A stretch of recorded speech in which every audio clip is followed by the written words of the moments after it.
What if one simple stalk of lucky bamboo could turn into an entire indoor jungle for free? Most people think propagating lucky bamboo is difficult, but the truth is it's one of the easiest plants to multiply at home. In just a few weeks, you can grow fresh green shoots using nothing more than clean water, sharp scissors, and a little patience. Whether your plant is getting too tall, looking leggy, or you simply want more beautiful bamboo around your home, this method can save money and make your space feel more alive. The best part? Even beginners can do it successfully on the first try. In today's video, I'll show you exactly how to propagate lucky bamboo step by step, how to avoid common mistakes, and how to help your new cuttings grow healthy roots fast.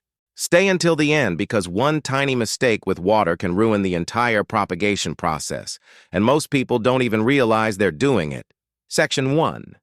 Choosing the right lucky bamboo stalk. The first step to successful lucky bamboo propagation is choosing a healthy parent stalk.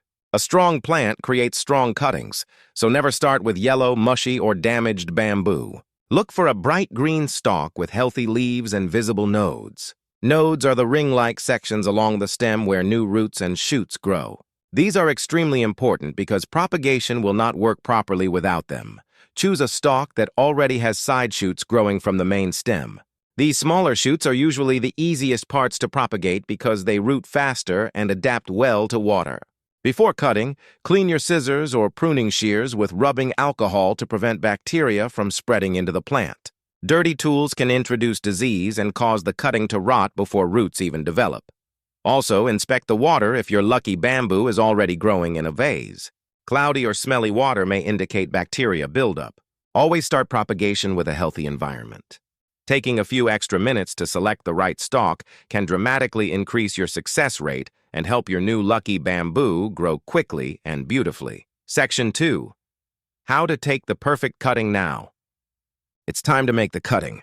This is the most exciting step because it's where your new plant officially begins. Locate a healthy side shoot that is at least 4 to 6 inches long. Using clean scissors, cut the shoot as close to the main stalk as possible. Make sure the cutting has at least 1 or 2 nodes because roots will grow from these areas. After cutting, remove the lower leaves near the bottom of the shoot. This prevents leaves from sitting underwater and rotting. Keep only a few leaves at the top so the plant can still photosynthesize while focusing its energy on root development. Some gardeners like dipping the cut end in rooting hormone, but lucky bamboo usually roots very well without it. If you cut the main stalk itself, seal the exposed top with melted candle wax. This helps protect the mother plant from infection and prevents water loss. It's a small trick many experienced plant lovers use to keep lucky bamboo healthy after trimming. Once your cutting is ready, you're only one step away from growing fresh roots and creating a brand new plant. Section 3. Rooting lucky bamboo in water. Lucky bamboo grows incredibly well in water, which makes propagation easy for beginners. Fill a clean glass jar or vase with filtered water or distilled water.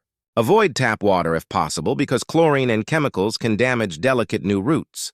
Place the cutting inside so the nodes are submerged, but the leaves stay above the waterline.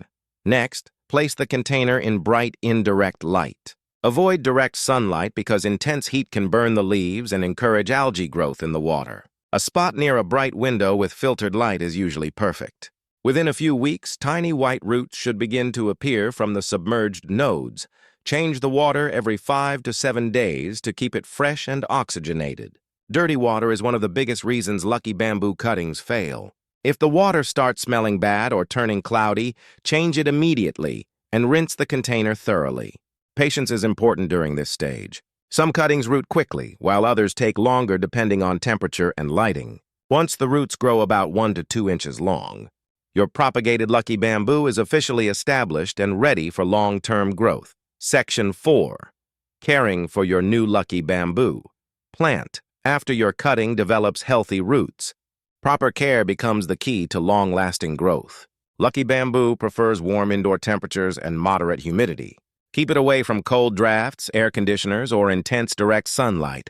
Too much sun can turn the leaves yellow, while low-quality water can cause brown tips. If you continue growing the plant in water, make sure the roots remain submerged at all times. Add fresh water regularly and clean the vase often to prevent algae buildup. You can also transfer the rooted cutting into soil if you prefer. Use a well-draining indoor potting mix and keep the soil lightly moist during the first few weeks after transplanting. Feeding is also important, but Lucky Bamboo doesn't need much fertilizer. Use a very diluted liquid houseplant fertilizer every couple of months. Overfeeding can actually damage the roots and turn the leaves yellow. As your plant grows taller, you can shape it, braid it, or even create multiple arrangements for decoration. With proper care, one small cutting can eventually become a beautiful centerpiece that brings a peaceful and relaxing atmosphere into your home.